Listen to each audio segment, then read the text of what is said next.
Boom. Hello, everyone, and welcome to another episode of the State of the Union show. We've got some hot guests in the building with us, but cannot start the show without mentioning the wonderful, the incredible, the one and the only Mr. Tony Merwin. Tony, how are you doing this morning, sir? Man, if I was doing any better, in the words of Bradley, Big Time Hannon, I'd be twins. Buddy. And he is a beautiful man. It's like those twins. He's got one here with twins. Yes. He's a great man. There's no question about it. Yes, he is. Well, Tony, we got a couple of hot guests with us today. It's not even like guests. I feel like we're the guests back on with them again from earlier this week. But why don't you introduce our guests here today and get us started in this incredible show. Thank you all for tuning in. Again, as always, please smash the like, subscribe, share this content with others. And thank you so very much for just taking time out and even listening to us just for a bit. We so much appreciate it. Absolutely. Thank you guys for watching. We do appreciate it. We have two outstanding guests. We had the opportunity to hang out with them on Tuesday afternoon on their show, Taco Tuesday. Let's taco about insurance. You got it right. Unfortunately, Ollie and I showed up sans tacos. Yes. But it's okay. We do have our coffee today, this morning, because this is State of the Union coffee with Ollie and Tony. Yeah, baby. Ooh, like it. You got some Starbucks? Makes me awesome. I got McDonald's. I went cheapo today. Okay. Well, I don't know about cheapo because I just want you guys to know. I remember back in the day, I would go get a milkshake from McDonald's. It was like 89 cents, and it tasted amazing. I went to McDonald's a couple of years ago. All I wanted was a milkshake, and I didn't realize that things had changed. Like I'd been in prison or something.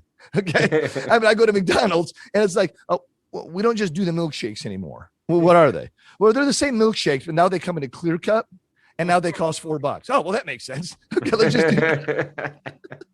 Dude, you got to go. If you like milkshakes, do you have Sonic in Oklahoma? Yes, we have Sonic. Ooh. Yes, sir. Get their peanut butter milkshake. Thank me later. Sounds wonderful, actually. It's outstanding. Yes. Hey, Nathan, I want to ask you real quick. We're being viewed, though, right? We got our schedule. Is it all lined up if people are viewing it? Oh, okay. It is. Okay, perfect. I didn't see that. That's awesome. How awesome is that? Hey, he's got the TV set up. I could see the whole thing, and I'm asking him questions, and he's in the other room. I'm just so bad. I'm sorry, Tony. I'll give it back to you. Yeah, I know, but it we should looks get Chris so Berman good on the show to remind you. Yeah, exactly. Oh, by the way, Glenn, I got to say, man, I went through your Facebook, kind of doing a little that freaky stuff. Man, beautiful wife, great family. I'm just love what you love the Suns. I love the fact you love LeBron. See your support for LeBron James. That's great. I am, not Suns fan all the way for anyone who is following the playoffs right now. So yeah. I will say, Glenn, your hair looks amazing this morning, by the way. Yeah, did you just wake up or something? Yes, this is being Pacific Standard Time Zone out of everyone here today. It is the earliest for me. So yes, not only did I wake up not too long ago, but then my alarm also woke up my baby. So my wife is probably gonna kill me the second we get off. So yeah, but with all, remind your wife. Maybe you need to go and see her. You can even stop here for a second. Just go remind her with all the endorsement deals you're gonna get after today. She's gonna really think of you later. I was telling these guys on Tuesday, I was like, me and Glenn's wife, we need to do like meetings of the mind every so often, so I can tell her, be like, this is my time with him. It's like a custody battle. Yes. I love it. Yes, sir. I get Glenn on Tuesdays, Thursdays. That's right. Every Tuesday, Saturday. That is exactly right. I do want to say that we will definitely, for those that are viewed in, we definitely have our show broken up into pieces, and we will have our corrections. We're going to also talk gratitude today, and then we'll have the big sign off. But guys, again, thank you so much for tuning in and being a part with us. Tony, Tony, remind us what we were talking about when we left off last on Tuesday, and let's just kick off from there and start this discussion about insurance. Yes, we left off talking about some of the challenges that agents face, not necessarily the physical challenges so much, but more the mental challenges, right? Egotistical versus maybe having just good, solid confidence versus having some humility and a little humbleness versus maybe, putting some gratitude right in the center. So we kind of left off at that, like what are some of the ways that we look at, like what are some of the traits maybe that help an agent? And I wanted to just pick up exactly right there, because we certainly talked about, obviously you need confidence. We talked about, resourcefulness being an outstanding trait that an agent needs. And we talked about having that balance between humility and egotism. So I want to just lead it off, and we'll start with Christian, if you don't mind. Just like, what are some of the traits you think immediately help a new agent carve a path towards success? Yeah, I mean, everything you said is spot on there. But if I was to add anything to it, in addition to that, I think you definitely have to have a lot of grit to be successful as in business in general, right? Like not just our business, but just any business whatsoever. You got to have some perseverance. You got to have some grit, because you have to be able to handle getting punched in the mouth from time to time. It happens even still to this day. Like I get punched in the mouth on a week-to-week basis, like from something. I was talking to an agent the other day, and they're like, I can't wait to be where you are. I can't wait to, I think he said something on the lines. He's like, I wish I was you. He said something like that. I was like, you don't want to be me. I'm like, to be me. Bald, I'm skinny, I'm pasty. Yeah, exactly. Like, you don't want to be me. They got all that going for you. But on top of that, to get to where I am, or to get where Tony is, or to get where Glenn is, or to get where Ollie is, you had to take a bunch of shots in the chops to get there. And you just didn't get knocked on your ass, no, excuse my French, but so that would be my addition to that. Is I think that grit and that perseverance to continue to progress forward is vital and important, and not everybody has it. Yeah, thick skin. You have to be able to endure that. I was talking to one of my coworkers here about that yesterday, and just what a great quality that is, that perseverance, and Cody talks about it all the time, right? You can't fail if you don't quit. And if you don't have that perseverance and that grit or that thick skin, it's going to make it really easy to quit. Yeah. Right. Glenn, do you have anything to add to that? I think, just to kind of build on what Christian just said there, I think, like you always think, if I just get to this point, it's going to be easy. Like, I kind of feel like that's like, I always kind of set that up in my mind. Like, okay, if I can just get to here, like it's going to be a cakewalk. And then you get there and it's like, oh man, like it's just a new set of challenges. Things are like, it never really gets easy. To Christian's point, you get punched in the mouth every week. It's just those punches look a little differently, even if you are, maybe significantly further down your path in your career as an agent. So the one trait I would add is adaptability. If I hadn't adapted over the years, I would have failed out of this industry, 100 times over when I first got in. The things have changed so much in so many different ways. And so if you're not adaptable to the situation, COVID is a great example of that. Nobody realized how this was coming and how it was going to implicate things. And the agents who adapted quickly were the ones who've been thriving for the past 18 months. So yeah, that'd be my one trait that I think, if an agent has, really can lead to a lot of success. Yeah. You ever read that book, Who Moved My Cheese? I was literally thinking about the book as I'm saying this, and I still haven't read it. It's been recommended to me many, many times, and I really want to read it, because I know that the feeling of losing your cheese, it's not fun. Right. It's a great book. Super easy to read. You can probably read it in about 2 hours, right? It's a short little book, maybe even quicker than that.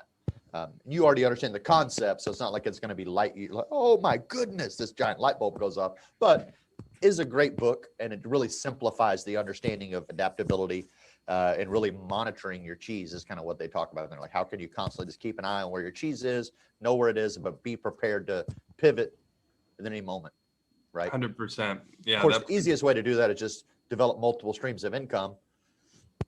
And then it makes it a lot simpler. I like to always keep the audience engaged. So Mark Whiffen here says, we knew Christian owned a shirt with who knew Christian owned a shirt with a collar? So Christian, would you like? It wasn't plaid. Exactly. Christian, you want to just respond to that real quick? Just want to give you the opportunity. Mark is somebody that has spent a lot of time with me, for the most part digitally. And I think this might be the first time he's ever seen me in a collared shirt. So it's almost like the first time, it's almost like seeing someone naked almost, like you're just like, wow, I didn't expect those parts to look like that. And, so Yep. I'm sure it's similar to that for Mark. So happy it's a collared shirt instead of the alternative. Yeah. The interesting analogy there, Christian. Yeah. It's great. All right. Well, Mark, we appreciate you coming in and obviously spreading some truth. There we go. Mr. Zach, What do you got, Ollie? Oh, I'm sorry. You're still, character. Yeah. I just want to say, Zach Nash was talking about suffering builds character. I think that's solid. Yeah. And I'll piggyback on that. And here's Miss Grace. Thank you so much for your support, girl. Buenos dias, right back at you, girl. So love your wife, Tony. Loves your wife. I'll say what Zach was talking. Suffering builds character. Steve Harvey does a talk, and I don't know if you guys ever heard his talk that he does regarding our brains in the morning and them being like a factory. And here's what I'm just saying about what you guys are talking about. You wake up in the morning. If you okay, Glenn, I'm grateful that you're on the show. All joking aside, yeah, it's freaking 6 o'clock in the morning, and God Almighty, it looks like you just rolled out of bed, and you probably did, right? But we appreciate that. No, listen, but I'm grateful because when we talked about it, I was like, man, it's early. You're going to be good. You're like, man, I'm in. Let's do it. And just, the attitude, the mindset, right? Because here's why. Glenn could have woke up this morning, and in his factory, he's got all the employees inside his head. And when he wakes up, he could have said, oh, man, why did I commit to this stupid show here in another 15 minutes? That's a real thought too, Ollie. Right. This is a very real thought. But listen, here's what happens. If you say that, right, when you say that, your employees hear it and they're inside your brain. They're like, oh, Glenn's saying this is going to be a shitty podcast because it's going to start in 15 minutes. I'm too tired and I don't want to do it. So their performance, you've set them the energy. You've told them how this podcast is supposed to go.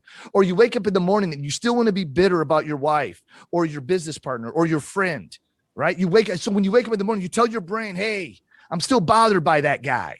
Okay. So we'll remember that. We'll start building our muscles for that all day long, that we're just going to be pissed all day. When you're doubting yourself and you wake up in the morning and you start doubting yourself, well, you're telling your brain, okay, I don't know if this insurance thing's going to work.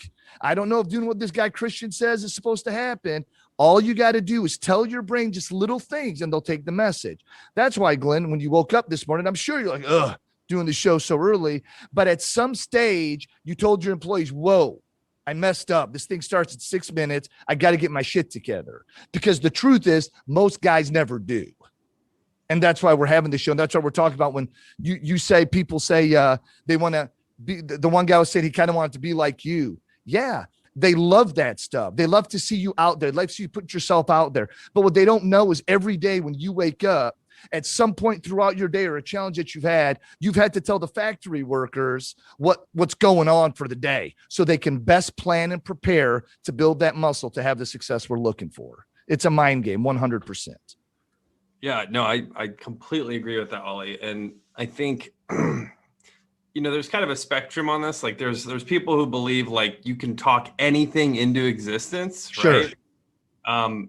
And I definitely lean that direction. The Secret, right, which Oprah made massively popular probably a decade ago, that kind of hit home for me at the time because it was kind of like, if you never really like envision where you want to go, even if it's, a yacht in the Mediterranean and just some crazy dream for what your future looks like there's only one way you even have a chance of getting there is, looking at it, thinking about it, speaking it into existence. So I totally agree with you there. You keep mentioning my employees in my head, and I'm thinking about all my staff actually living in my head.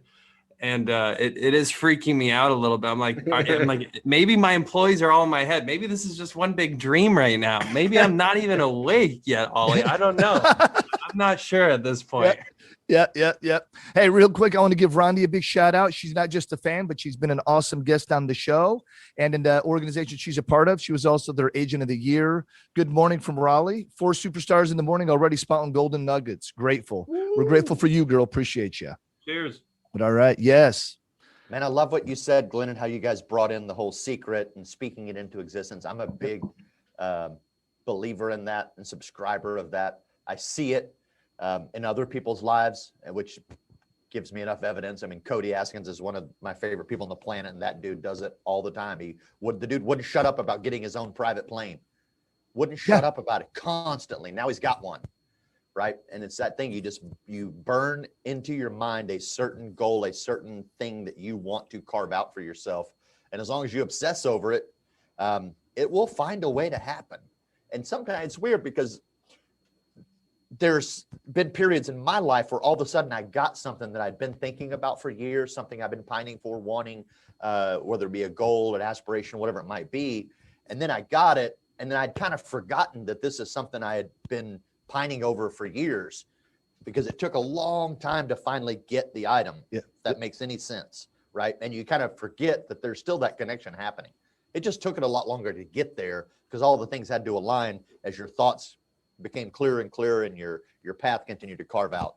But I definitely believe it. You know, one of my dreams has always been to be able to get up in front of a crowd and speak, a large crowd, that I was invited to speak, not told I had to go speak.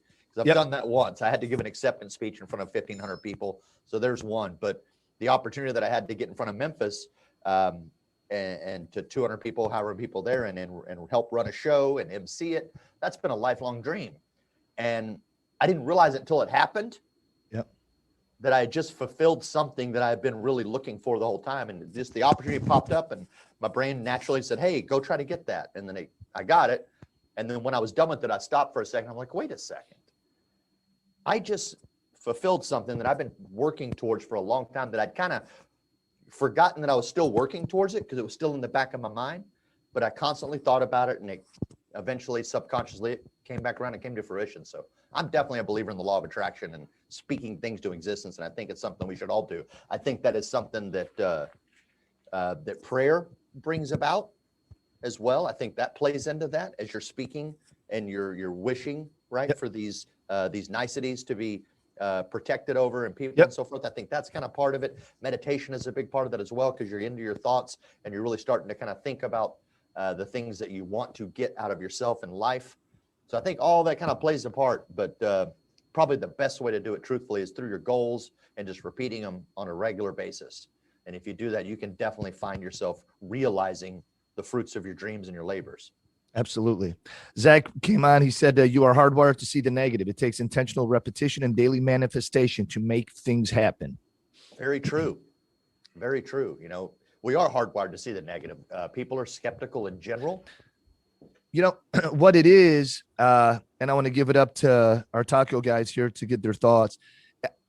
We say that a lot, that we're hardwired negative, and I get it. I'm not dismissing that, but I feel like part of what it is the body and the mind goes into protection mode. And there's nothing about uncomfort that sounds like protection. If I'm uncomfortable, that must mean there's something going wrong in the universe. I've got to get a blanket and protect myself from whatever the evil is. We're naturally designed to protect ourselves. And that's the battle, because our greatest abilities are past that moment. We've got to fight against feeling comfortable, to get uncomfortable, to go to that place. Right? Yep, 100%. I mean, I think it's kind of a double-edged sword because, like you said, survival is lazy, right? I think there's an argument to be made that sometimes being lazy can help you survive, right? I mean, if you're out in the wilderness burning a bunch of calories, I'm kind of a freak when it comes to survival shows. I love all the survival shows out there. My wife and I watch them. So like on one hand, and so you kind of, we'll watch these shows. And it's like on one hand, laying down under a tree all day and not doing anything, you're not burning calories, but you in the business world, to kind of bring this back in the insurance world, the more complacent you are, the less activity that you have, you're not growing, and it can be dangerous, right? I hate complacency. That's something that I've always despised. And I feel like, with that discomfort comes so much growth. You can't grow unless you have that sort of discomfort. So yeah, I totally agree with you. The way I'd look at it is like, the old saying, pressure makes diamonds. It's one of those things that if you do feel comfortable for too long, that there's a problem. Like I felt like that recently, to where I was like, I was feeling incredibly comfortable with the business and everything like that. We had ample excess. And I was telling my wife one night about a couple weeks ago, and I was like, you know what? We're too damn comfortable. She's like, what do you mean? What do you mean? She's like, every time I say that, she knows I'm gonna do something crazy. And so she gets nervous. My discomfort becomes her discomfort by Poor connection. wife. So Shout out to Christian's wife. I'm so sorry you chose him. I'm so sorry. You know I'll what? take the excess, Christian. Just give it to But me. like, so I'm going out right now, and I'm trying to hire like 3 additional staff members. We found 1. I'm looking for the other 2, because I'm a big believer in that philosophy that, I don't ever want to get to the place where we're too complacent. I don't want to get to the point where I don't feel like we're growing enough, because I feel like if I'm too comfortable, that tells me we're not taking enough risks, I want to say, but maybe not even enough risks, but we're not growing enough, because growth is scary, Yep. right? Like anytime you stay the same, it's comfortable, but when you grow, it's uncomfortable. Even if it's a no-brainer good thing for you and your business, it's still scary because it's new. The other book, I love The Secret, by the way, I have it back there, but like the other book that's sneaky good, and it's the OG book on the law of attraction, is Think and Grow Rich by Napoleon Hill. It's an amazing book. But yeah, I agree with everything that Glenn just said there. I think it's just kind of forcing yourself to be uncomfortable constantly, even no matter how far up the chain you get. It's just like, I was talking to Justin in Tupelo, and he kind of communicated those feelings as well. He's like, every step of the way you feel uncomfortable. It doesn't go, it's not something that goes away. And that was kind of reassuring for me. To steal this back for 1 second. So, and I keep thinking about this. So at Lead Heroes, I started with 1 part-time caller almost 7 years ago. Wow. At our largest last year, we were over 100 employees. And right now we're about 60 to 70 full-time staff members. So I've gone both ways on this. Like I've been complacent before. We've all been complacent before. I've also been, like Christian said there, where it was like, if I wasn't, I got to the point where I almost broke myself mentally, where if I wasn't uncomfortable, if I wasn't on like this accelerated growth path, I felt almost depressed, down. Like I wanted that ramp, where you're just, your trajectory is just, you're hockey sticking straight up, right? Like, but that can also be dangerous. You can grow so fast that you break your internal processes, you break your cash flow, you break, there really is this happy medium here, you guys, that you have to find for yourself. You want to grow, you want that discomfort, but you also don't want to make yourself miserable. Right. And I'm telling you, this is like personal. I'm telling you, like, from my own personal journey here, you guys, you can be on both ends of this. It's dangerous to be complacent. It's also dangerous to be riding the edge constantly and to try to continually hit that trajectory, because it's a dangerous place to be. So you kind of have to find your happy medium, for yourself, for your business, for your life. Agreed. One of the first businesses I started, we grew too fast. We signed way too many clients too quick that we could service on the back end with our actual support. So growth is, it's always kind of a balance between capability and capacity, right? I might have the capacity to spend a bunch of money for marketing or something, but do I have the capability actually to deliver on what that marketing is going to do for me and convert it into real revenue? And that was a challenge. And like I said, one of the first businesses I started, we had tons of capacity and we had zero capability to keep up with it. So unfortunately, we grew ourselves out of business. Yep. Yes. I just want to say real quick, Zach Nash came on and said, when you strive to live outside your comfort zone, you begin to grow and transform into a stronger version of yourself. Listen to this guy. We got to get Zach on the show. Sustainable growth. There we go. Sustainable growth. 100%. I was watching, and this is still somewhat on topic, but maybe push us in some different directions. But I was watching a really cool podcast. I just got turned on to it. Couldn't even tell you who it is. I got it saved, so I have to look it up. But it's a scientific podcast, and they had this neuroscience geek on there who was really cool, Gen X dude. But he talked about how when you get anxious, impatient, uncomfortable, what's going on there is your internal cycle or internal state of being doesn't match up with what's happening externally. They're not in unison. Yep. And he gave me a simple example that's just real simple. Like if you're standing at the grocery store, right, and you're in a rush, you got somewhere to go, but the person in front of you is writing a 69-cent check and it's taken forever and they're having to rescan items and you start to get that impatient feeling. He said, that's because you're not in sync with your outer world, right? It's moving at a much slower pace. You're trying to move faster. So you get this anxiety and this impatience builds up. I believe that's the same with uncomfortableness. You allow yourself to put yourself in a space where it's not all synced up, right? This stuff is kind of moving slower and I'm trying to move quicker. And now I get this uncomfortable feeling in my gut and in my body that makes me want to stop. But if you can persevere and push through it, that's where you're going to find the real growth. Agreed. Yep. You know, that's part of I think one of my greatest gifts my dad gave me was to never really feel relaxed for a multitude of reasons. So I grew up with a lot of anxiety. That anxiety today still exists and I still have it. But I go to mass every week, and in mass we talk about we have to release all the anxiety from ourselves because we're not going to have a healthy relationship with God and with the people around us if we carry all this anxiety. So I think through life, I still have it sometimes where it's owning me, but I got to fight against it. But I've taken the anxiety and I flipped the script.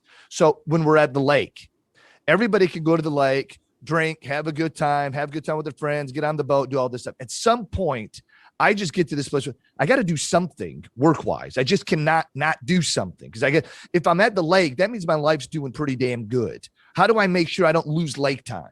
I'll go work for a little bit. Because psychologically, I feel like I could take that nervous energy I have. Like, what else can I be doing? Is there something productive I can be doing? I want to enjoy the moment. If I go work, then I feel like I can enjoy the moment.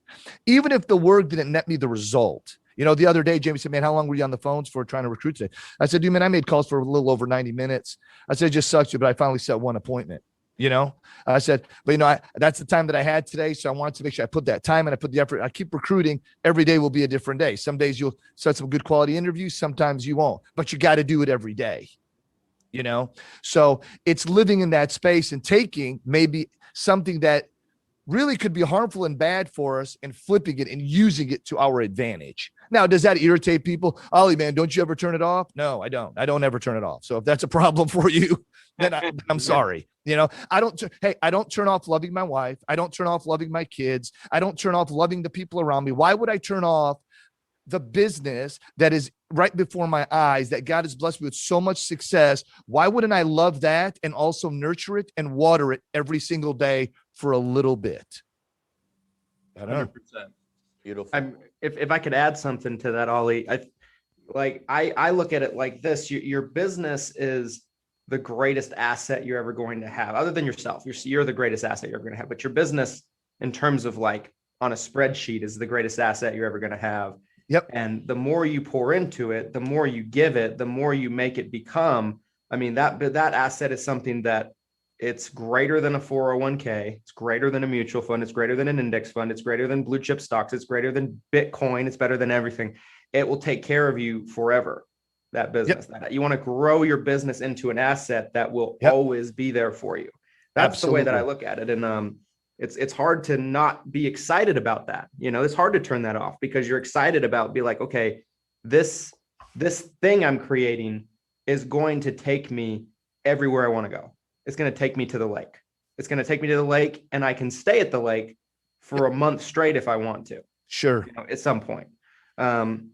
So that's the way that I look at it. Not there yet, you guys. Christian's still working on. No, not there yet. No.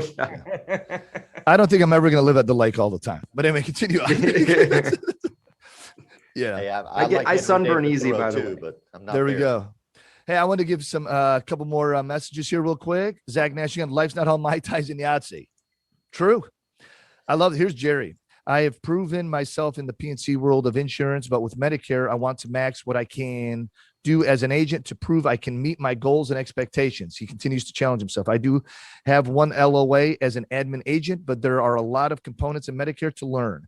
I believe in building an awesome foundation. Kudos to all of you for selflessly giving information to succeed. Love this guy. Yeah. Jerry's always been supportive, Tony, all the time. Yeah, he is. He's an awesome dude. I got to hang out with him in Memphis. Yep. So this is all good stuff. I want to push us toward a second question that kind of ties into some of this, right? Perfect. And hey, just when we were talking about recruiting, Yeah. like Jeff said, recruiting solves all problems. Well, that's true. Just do something, man. Recruit somebody. Absolutely. All right. Yes, sir. Move us So we on, talked sir. about some of the different traits an agent might need, right? Some of that mindset stuff we've just been kind of chatting about. So obviously, I think we all agree that everybody should have some form of a coach in their life, maybe some form of a mentor in their life, maybe even both. So Yes. this question got brought up in, I think it was in the Gurus Forum, and I thought it was a great topic to chat about, and it kind of bleeds off straight from where we left. And we're going to start with Glenn on this one. But what would you say, Glenn, is the difference between a coach and a mentor? To the mentor. The first thing that came to mind when you said that is a mentor. In my head, a mentor is someone who's already been exactly where you're trying to get to. And a coach, in my mind, would be someone who hasn't necessarily been exactly where you're trying to get to, but they have maybe a higher overview of how things work. I've definitely kind of worked with both, I'd say, throughout my career. So I definitely think, in my mind, a mentor is going to trump a coach in their ability to help you and get you where you want to go. That was kind of the first thing that came to my mind. Like it. Christian, what do you think? I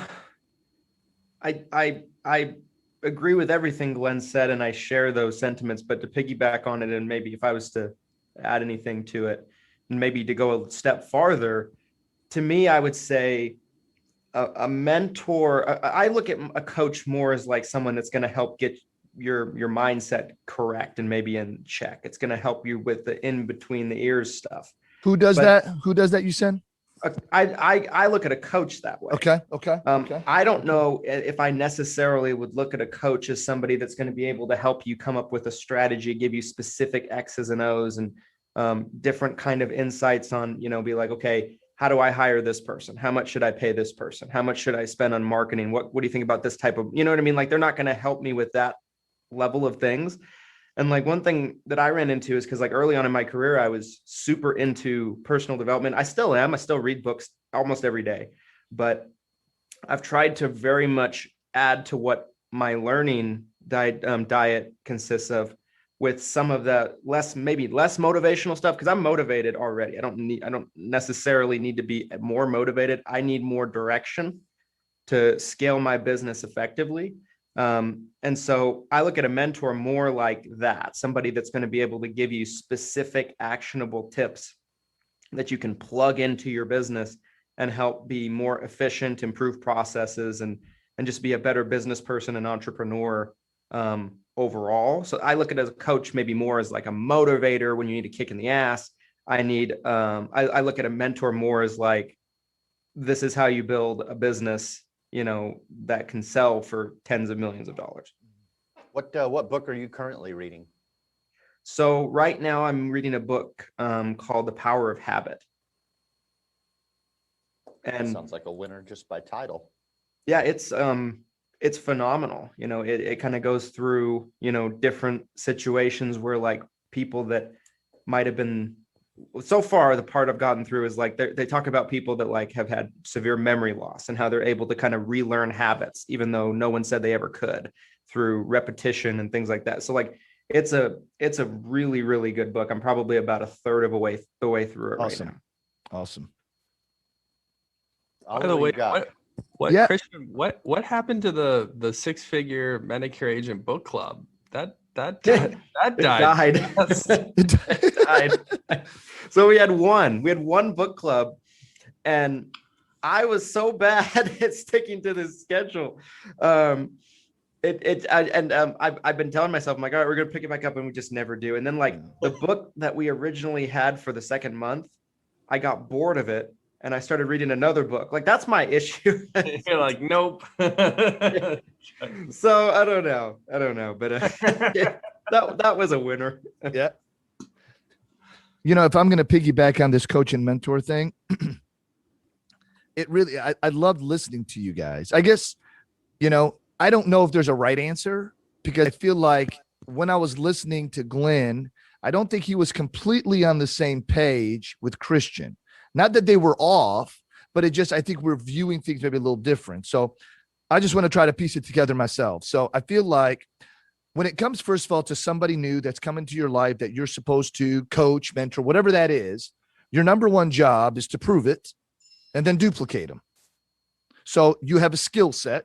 You got to show them, you're going to prove it to them. So I take a new agent out and I show them how to make $1,000 their first week. I show them, I prove it to them. It can be done. We booked appointments. I took you out. You made $1,000. Boom. That's called prove it. Then you take the guy from prove it phase. Now he can go home and say, oh my God, I've seen it done. So his factory workers could say, I can go do it too. Boom. Duplication. That's what duplication looks like. So first I prove it. Then I duplicate and I build that machine over and over and over and over. How often? Repetitiously, over and over and over again. That to me sounds like a mentor, somebody that takes you by the hand, walks you through the journey, and shows you what to do. At the same time, that mentor probably has these success principles that are in his head. And the reason why he's so psycho about prove it and duplicate is because he knows the core fundamental principles. And what coaches bring are principles and life skills to take the duplication you now have in this business to a whole nother level.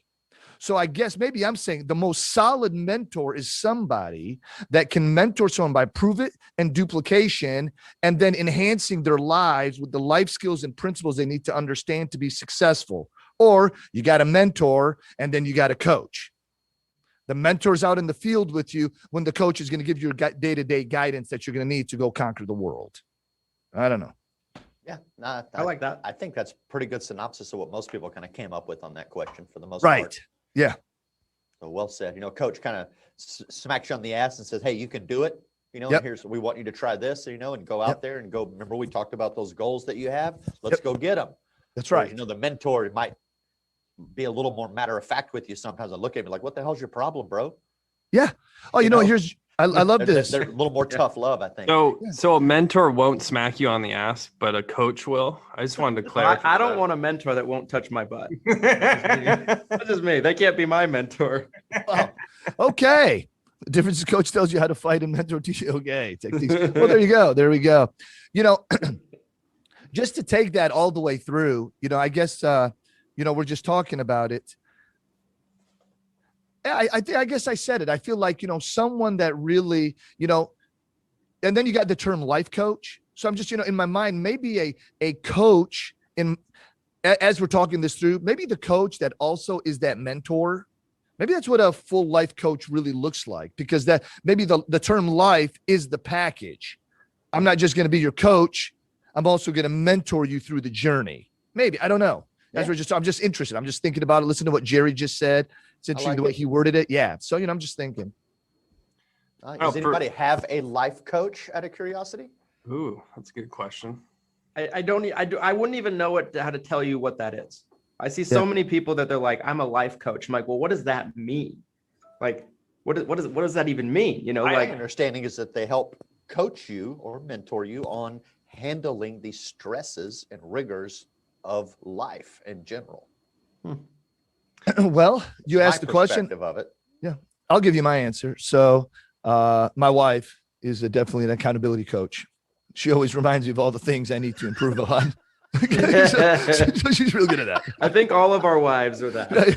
So, you know, I got her. So yes, I do. I have a life coach, and she'll give me feedback in front of. Yeah, she'll give me feedback in front of the kids, in front of people I work with. It don't matter. You know? Yeah. Hey, if she was on the show right now, she'd let you guys all know what she thinks. I love her. That's the key word, though, is accountability. That's what I was going to say is accountability. Like, I think value in a life coach, especially as so many of us are working remote now, right? So when you're coming into an office environment, I think naturally there's more people there to hold you accountable. And I think if there's like one pitfall to working from home is not having that same level of accountability. People can't necessarily see when you're cutting corners, when you're not working. So yeah, like a life coach, I'm kind of like Christian. Like when I hear the term life coach, it's like almost a joke to me when I hear that term. But if you said accountability partner, Yeah. So maybe just, you change the title a little The bit. term. Yeah. It's Yeah. interesting. Well, let me just tell you that I feel like in my life, I have a hybrid life coach. I was joking about the whole wife, of course, with your family, with your wife, you're going to have accountability. You're going to, if you want to have success in your marriage, you're going to have some level of accountability. Right. But, I meet with my priest once a month for about an hour. And we have discussions about what's going on with Ollie. It's pretty cool. I love talking about Ollie, and we get to do it for about an hour. It's Ollie, and then where Ollie, needs to focus more on Jesus and that kind of dialogue, right? But it's good for me, and it gives me order. It's good dialogue. Something maybe I'm struggling with. He could give me a spiritual thing to go read or something to reflect upon. He knows me, so that's good. So I feel like I'm getting some life coaching from my priest in a spiritual manner. Jamie Butch and I have been working together since 2009. I want you to imagine any relationship you've had since 2009, and you see the same people every day, and then your families grow up together, and then you're always together during social time. I want you to imagine how awesome that is, and then I want you to imagine how difficult that is, right? So the three of us have been getting therapy together for months, okay, almost a year now, and we see a therapist every other week, and we meet with her together, and we talk to her about shit we're dealing with, problems we're having within each other, or maybe something we brought into work from home, and all the different, and the problems we're having with each other, and the egos that are busting each other's heads, all this stuff. So I feel like that counselor gives Jamie Butch and I some coaching on how to be successful at a relationship, because the relationship is critical for what the business and the people you're serving. And I got to believe that when agents know that the ownership of the company has been together this long, and look how much they continue to work together to improve, that they do therapy together, that's got to be a positive thing. Unless you're someone that lives in this space where therapy's bad, therapy's like, oh, you need therapy? Man, I'm sorry for you, bro. I got all my shit together. Okay, good for you. You know what I'm saying? Nobody does. So I don't know. So maybe that's my life coach hybrid that I currently have. I would say it's those two individuals that impact my life in two different ways. That is pretty amazing. And that explains a lot, because I've been to your office. I've known you guys for years, and that explains, number one, primarily how you guys have such a wonderful machine, and how the three of y'all as partners all found your unique space to own that complements one another and continues to propel that machine. Because he's absolutely right. I mean, I've been up to the Strong Family Life office a few times, and when it is social hour, it's the same thing. It's everybody that was in the office working has now been moved over here to this location in the social time. Yeah. Like, it is a giant family. Like, the word family is in the name of the company, and it 100% fits. So it doesn't surprise me that y'all are getting therapy as a group. Can't imagine what challenge that is and how vulnerable you have to become. Oh, very much. Yourself to be in a room like that with your business partners. That normally you're like, I don't know, y'all are my business partners. This is my private family life over here. But now some of that stuff starts to get unfolded right there. Yeah. And then, the counselor will talk about boundaries. Okay. So we'll start trying to form some boundaries. Hey, Alexander, where were you at? Oh, Dad, I went to Godfather's house, who's Jamie's house. Yeah, Dad, I was over there. We were working out this and that, and this is what's going on. Oh, okay. And then 20 minutes later, we hear something breaks at Jamie's house. And now I'm talking to Jamie. We're going over what the hell broke at his house because my kid was there to help break something. You know what I'm saying? There are no boundaries. You know what I mean? It's like our kids are all friends. It's like, we've created this network of family, this network of community within our business. So it's difficult to have those. So I just think the therapy helps give us order, because the truth is we need to have some level of separation, but we also have to learn how to listen and work together and not let our egos get out of whack. It's got, at some level, I think it's easier for an entrepreneur to be by himself or herself, meaning that they're the ones in charge and the buck always stops with them. But I'll just tell you, it's been so refreshing and fulfilling to be a part of a group of, in an organization like we've built, to where you're really at some level mentoring and coaching each other all the time. So at some other level, right, as a subpar, Jamie mentors me. Jamie gives me coaching. But I could also mentor him and give him some coaching on some other things that I might be a little more effective at. So now all of a sudden, we're like each other's life coach. But maybe that's an accountability partner or a friend. I don't know what, all those things could fit into the discussion, right? Yeah. I feel like the term itself is probably going to mean something different to a lot of different people. And I feel like when Glenn mentions that, like, the first reaction to the term itself, life coach, is like a negative connotation. Yes. Me too. Mainly just it has nothing to do with the term itself. In my opinion, I think it has more to do with how maybe certain people abuse the term. You know, yes, like you'll see someone on the internet and they'll be like, and like in their bio, it says life coach. And they're just a freaking goof, you know, with a phone, you know, that takes pictures of it. Like, it doesn't mean anything. And so I feel like that's probably where that comes from. If anyone does have a negative connotation, I don't think anyone has necessarily a pre-disclosed, you know, negative. There you go. Like, but like, just taking photos. Sorry, just taking photos. Just taking selfies. But like, I feel like it's been more not taken as seriously as it should have, because by definition, it's a good thing. But when everybody thinks that they're a life coach, then it kind of waters down the meaning, if you will. Yep. Can you imagine if it was 1940 and somebody said, "Hey, I'm a life coach"? Yeah. They'd say, well, get a gun. You're going to war. Yeah. Time to go to war, bro. Thanks for being a life coach. Means, but but hey, draft. That is I don't know about definitely- life coach. Hey, life coach, but be a life survivor. Okay, come on, get your gun. Show me what a life survivor looks like. Hey, real quick. Career is definitely a creation of the modern world, by all means. My God, yes. Jerry, my wife is 51%, so she's the boss. Well said, young man. And of course, Zach, how could I not put that? You're going to say my wife's the greatest. Of course, I'm putting it up there. I mean, what would I not? That'd be stupid. So anyway, appreciate that, brother. All right. So hey, real quick, I do want to say he referenced Think and Grow Rich. Yeah. And what was the term that you used? You felt like it was the initial book for what? I thought you said something. I feel like, to me, it's got to be the first book, or not one of the first books, that kind of doesn't necessarily use the term law of attraction, but the book is about that's what you meant. The same basic principle. 100% Thoughts become things. And yes. Yeah. I would say, Christian, I just want to piggyback with you. I think that if you're only going to read one book and you're that guy, the only book you'll ever need to read regarding this we're talking about, I would tell you to probably read a book that gets you closer to God.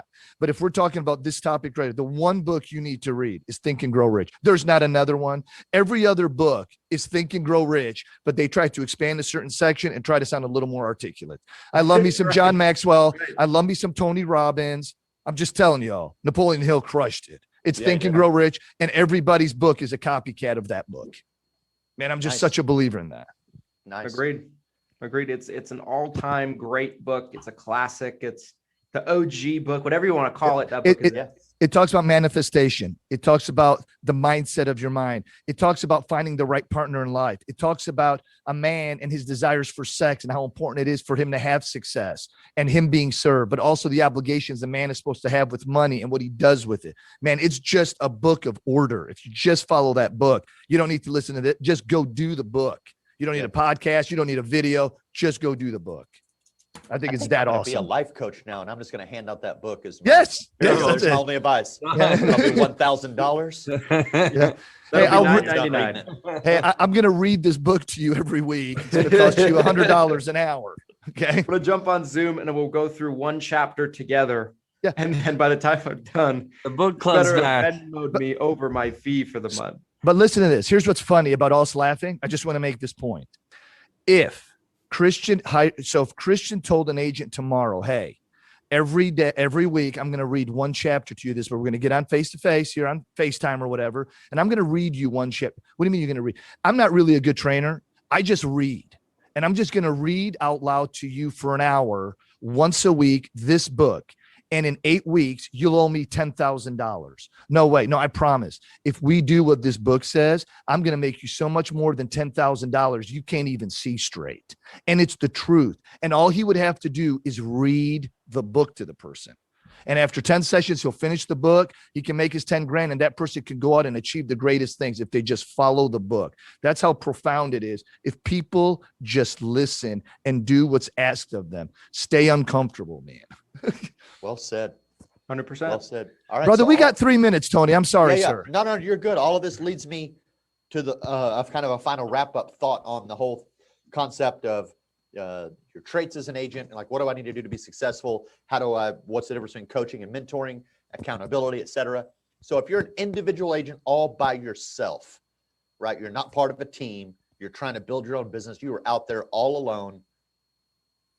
How do you hold yourself accountable? Well, I'll start on that, I guess.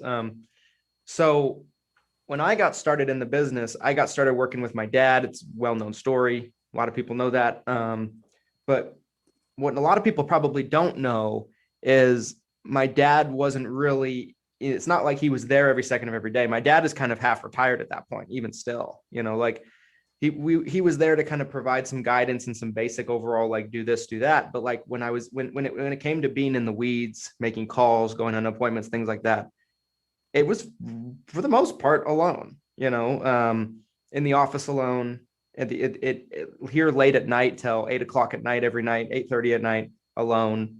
For me, what helped dramatically was my wife, who wasn't my wife yet. She was just my girlfriend, but like, we were living together. We were very serious, and her support system was huge. So I think a strong internal support system is very key. And if you don't have that, you have to find ways to find that. And I believe finding ways and finding that is books. Books are huge. Like, books were a comfort for me early on when I felt alone in the business. And nowadays, Facebook groups, baby, like-minded people, right? Like if Facebook groups existed when I was a new agent, I would have been like glued to them just because I was so into the idea of building the business. And so I would say, you can find whatever it is you're looking for in today's day and age. You can find a mentor in a book. I don't need to have dinner with you to learn from you. You put your life's work into this book, and I can buy it for $20, So those would be my things. And that's kind of what helped me early on. Real quick, Rondi says, Christian, to piggyback, I am a self-motivator and started late in life, and I know I have to provide for myself and my family along with my husband. My family moves me forward. So that's natural life's motivations if you have desire, though, right? Because there's a lot of people, men and women, that have Rondi's responsibilities and they don't wake up in the morning motivated to go do that. So it still comes back to choice, right, Christian? Right. 100%. Yeah. Like you have to have it here first and foremost, because if you don't, nothing else matters. Yeah. The factory workers are not doing their job. Right. 100%. Like, another thing too, is like, there's so many courses out there. There's so many like courses out there you can buy that are huge, right? Like I've spent a ton of money this year on courses, and it's done a lot for my business. It's done a lot for a lot of aspects. And so there's a lot of ways you can teach yourself. Yes.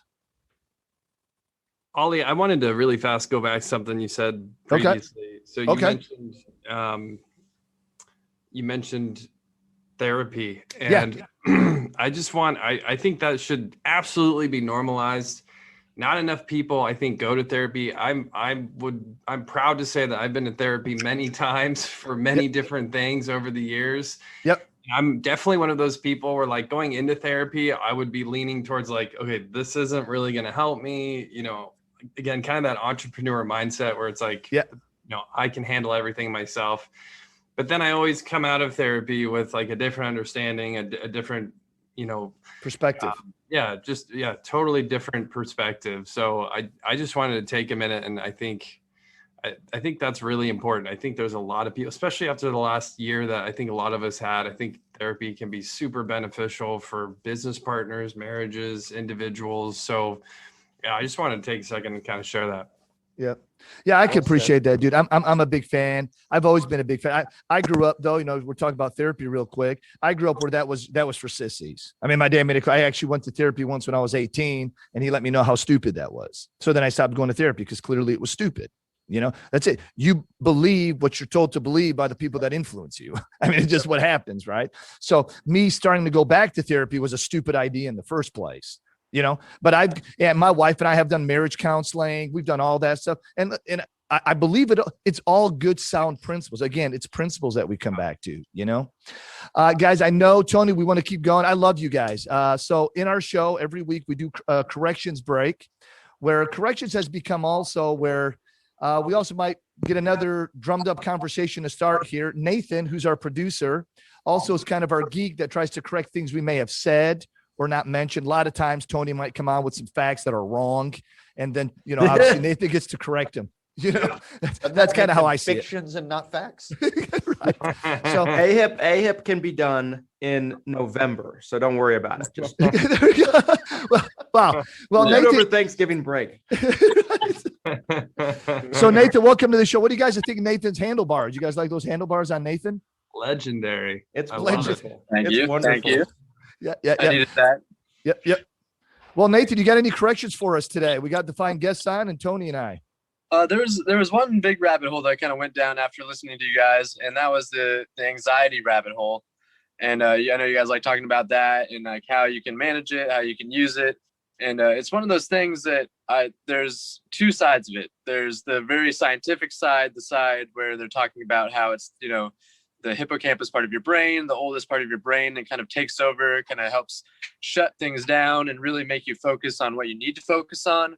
But then there's the kind of therapeutic, kind of more new wave side of it, where they're talking about how it's something that you can use. You can really, think about your anxiety as a tool that teaches you like what's important to you, where you're comfortable, how you want to live your life. And it becomes something that really helps you like move the needle forward in your business or in your life or in your community or whatever it is. So I think there's two really good ways of looking at it like that. And that was a big rabbit hole that I went down and was very interested in after listening to you guys. And I think that's something that people should pay attention to for sure. Huh. Gentlemen, any comments on that? That's good stuff. Well, I used to live in a town called Hutto, and the high school mascot was the hippo.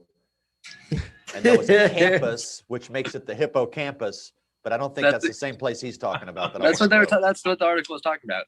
Okay. Yep. Nailed Hutto it. High school hippos. Didn't you catch on to the hippo talk? It was very, very sneakily put in there, but that's what he was talking about. Underestimating the Right. sneakiness. That's exactly right. Well, Glenn, Glenn or Chris, did you guys have any other comments on that? I thought that was very profound, and I think that was I thought that was very interesting. Okay, So cool. I enjoyed it. Nathan, anything else there on that? Yeah, go ahead, Glenn. Yeah, I think anxiety automatically gets labeled as this negative thing. Right. It's kind of like when we're talking about life coaches. There is a lot of value in a life coach, but it's almost like the term gets that title, that label gets so negatively emphasized in society. And like when I look at myself internally compared to some other people I know who are very anxious, like when I have anxiety, I definitely feel like I think I've naturally leveraged it more as a tool in my life, where it's like, I'm going to take this and go do something with this feeling, this energy. And I see other people in my life where it just kind of consumes them. And so I kind of agree with the new wave of thinking as Nathan was kind of putting that into perspective here is I think it is a tool that you can use. I think you can harness that energy. I don't think it has to be a wasteful byproduct. Right. Love it. 100%. Yes. And it's all about your perspective. I was listening to last night, as a matter of fact, a guy named Eric Edmeades on YouTube, this channel called Mind Valley. And if you guys aren't familiar with Mind Valley YouTube channel or Eric Edmeades, I'd highly recommend you check out some of his stuff. But he said that excitement and anxiety are the same thing. The difference is your perspective. Anxiety is excitement with a negative outlook. Excitement is the same sensations in your body, the same physiology is going on, but with a positive outlook, right? Yeah. So if you get excited about an opportunity, you're pumped and you're positive about it. That's the same energy going on inside your body. The difference is you're like, this is going to be great. This is going to go well. I'm going to succeed at this. Whereas the opposite of the spectrum, same energy, same physiological responses. But if it's anxiety, it's because you think this is going to suck. I'm going to fail. This is going to be hard. But internally, it's the exact same sensations. Same thing. Can I add one last, brain, et cetera. Can I add one last thing, Ollie, before we move on from this? So Buddy, do it, baby. I love what Glenn said, because it's the concept of harnessing those perceived negative emotions. Tim Grover wrote a book called Relentless, Tim Grover was the personal trainer for Michael Jordan, Kobe Bryant, Dwayne Wade. And in his book, a big topic that he discusses is those guys' ability to take negative emotions. Like, Michael Jordan we all have heard the stories. He was psychotically competitive. He would make up stories that people said stuff about him that they never did. So he'd go out there and just totally like, dominate them on the basketball court. And then, but he needed to kind of like use those negative emotions to his advantage. Yep. I think that is so true. And it's something that, you can either let it defeat you or you can let it push you. And I think it's a great concept. And people are very afraid of those negative emotions. And they're so focused on getting rid of those negative emotions. Yep. Obviously, you want to be happy. You want to have inner peace and all that jazz. But we all are going to have them no matter how evolved you become. Yep. And how you react to them is a big, big part of what you do with it. Yep. Totally agree, sir. Totally agree. Man, this is a great show. We could continue to talk about this. I love it. I could go down that rabbit hole of conversation for another couple hours. Hey, while we have Nathan still on, so every week we try to do a piece on gratitude. If we have guests on, we also would love guests to share, where everybody just takes a minute out. I don't care how long it takes really with the timer just for this piece, but for you to just share something you're grateful for. It could be something simple as your cup of coffee today. It could be something big that you want to share that's happened in your life, professionally, personally, whatever it is. Nathan, we'll give you the mic first, sir. Oh, all right. Put me on the spot. So I think my piece for this week would be, I'm very grateful for my family. I've been talking to a lot of people about their own family lately for some reason, and just kind of comparing, how we grew up and all that. And I think despite, the ups and downs of family and how spread out we are kind of in my personal situation, I'm really glad that I have the ability to just call up my mom, my dad, my grandma, and really just have a conversation and not have to really feel like I'm hiding anything or putting like up a front with my family. And that's something that I'm really grateful for. And hopefully they're watching and embarrassed by my mustache right now. Beautiful. Beautiful. Glenn, would you like to go next, sir? Yeah. It's funny. I was just last night, my wife and I were looking at pictures. I've got my third child, my son. He's going to be turning 1 in about a month. And we were looking at pictures of when he was a newborn to now. And it's like, he's unrecognizable from his newborn photos. And I think the big emphasis, like Nathan kind of stole my thunder with family. So I'm going to take it a step further here. I'm going to say the health of my family. And that's something that I think 2020 put a ton of perspective on for me is, you can have it all in life, but if you don't have your health, what do you really have? So I'm really grateful to have a healthy child, healthy children, healthy wife, and that we're all healthy today. Awesome. Love it. Love it. Christian, would you like to go next, sir? Yeah, of course. I really can't trump those two answers, so I'm gonna just mimic them. Poser, come up with your own.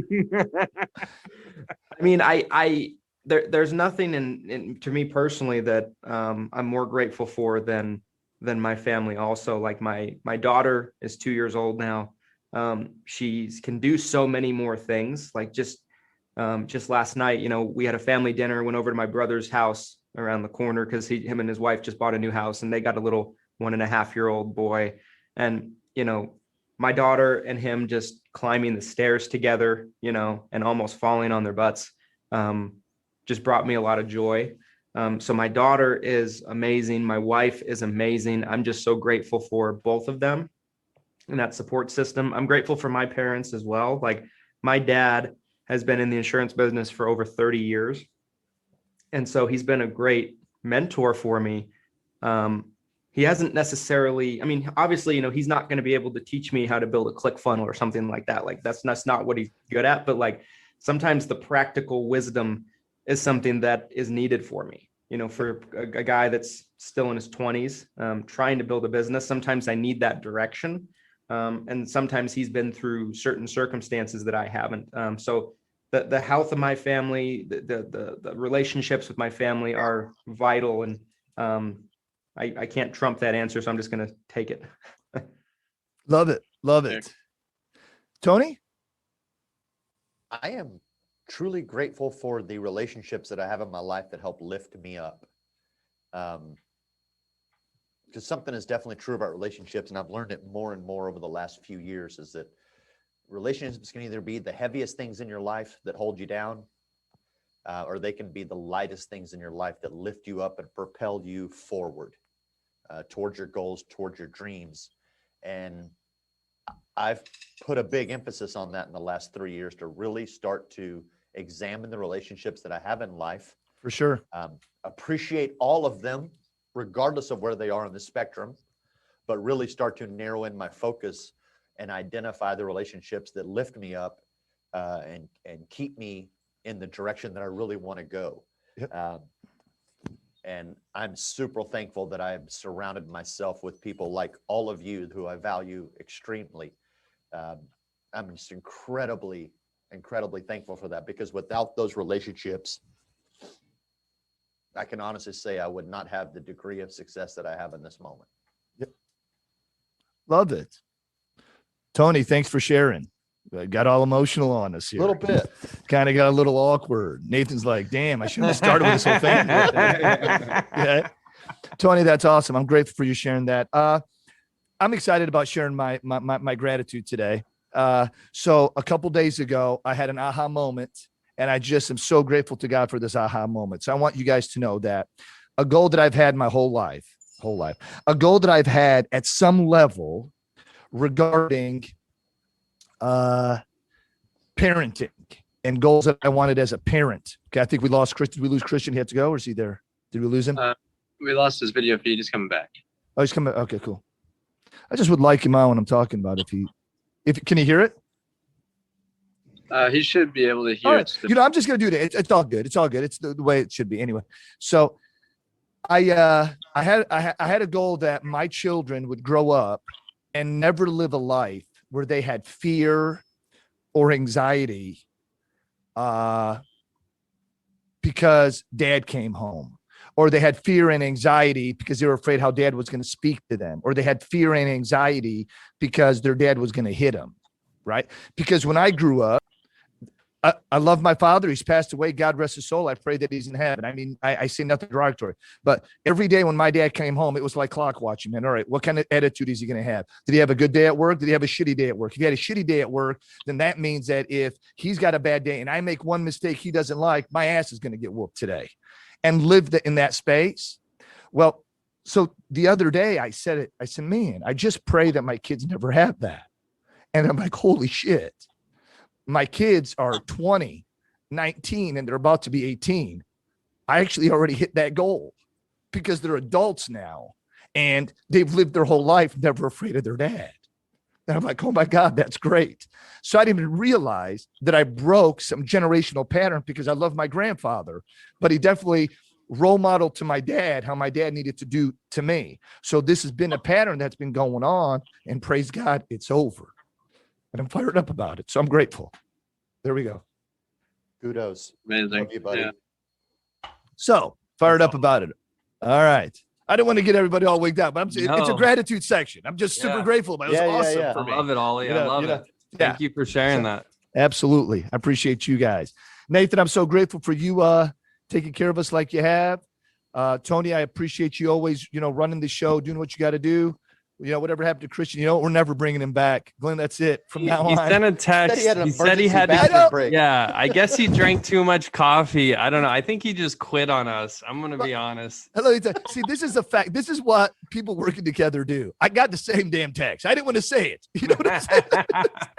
But here we go. Glenn. I think we got too emotional in the gratitude section. He had to go cry for a little while. There we go. No more tears. Hey, Glenn. And Glenn, here's what you're going to do. When you talk to him later, like, dude, I can't believe you left when Ollie was talking. He was so into his story, dude. You just shafted the guy.